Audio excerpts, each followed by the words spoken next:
नमस्कार विद्यार्थी मित्रांनो, आपल्या या मिशन स्टेनोग्राफी यूट्यूब चॅनलवरती आपणा सर्वांचे स्वागत आहे. मराठी लघुलेखन 60 शब्द प्रति मिनिट, गती उतारा सुरू. परिच्छेद. अध्यक्ष महाराज. महाराष्ट्राच्या इतिहासामध्ये सुवर्णाक्षरांनी लिहिण्यायोग्य जर कोणती योजना असेल तर ती रोजगार हमी योजना होय. आज रोजगार हमी योजनेमुळे जी कामे झालेली आहेत त्यांनी खेड्यातील शेवटच्या माणसाला न्याय देण्याचे काम केलेले आहे.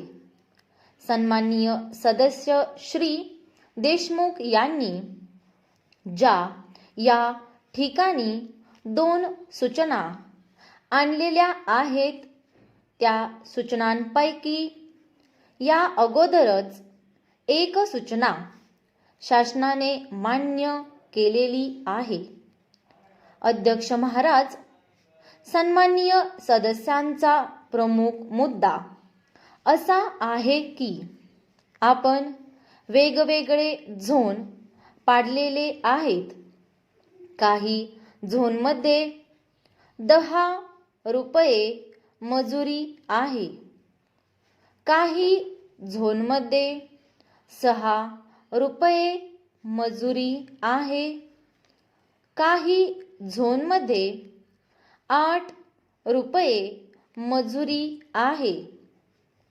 ज्या झोनमध्ये जास्त मजुरीचा दर असेल त्या झोनची मजुरी सर्वांना लागू करावी. परिच्छेद. अध्यक्ष महाराज, आपण शासनाच्या कर्मचाऱ्यांना पगार देतो.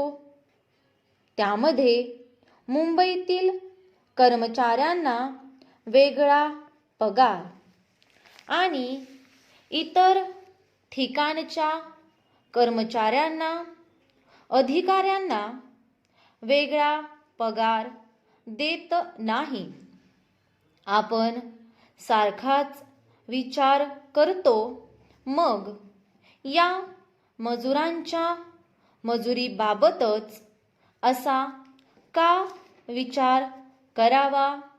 मजूर जो आज शेवटचा माणूस आहे त्याचे आपण प्रतिनिधित्व करत आहोत. मजुरीशिवाय त्यांची चूल पेटू शकत नाही. म्हणून या गोष्टीचा आपण प्राधान्याने विचार करावा. ही खर्चाची बाब असली तरी ती आपण सोसावी आणि या संबंधात पाऊल उचलावे. रोजगार हमी योजनेतील भ्रष्टाचाराला थोड्या प्रमाणामध्ये आळा घालावा व त्यामधून पैसा वाचवावा. यामुळे त्या लोकांना आपण न्याय दिल्यासारखे होईल.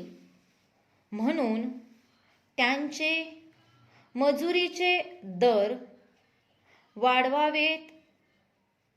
स्टॉप.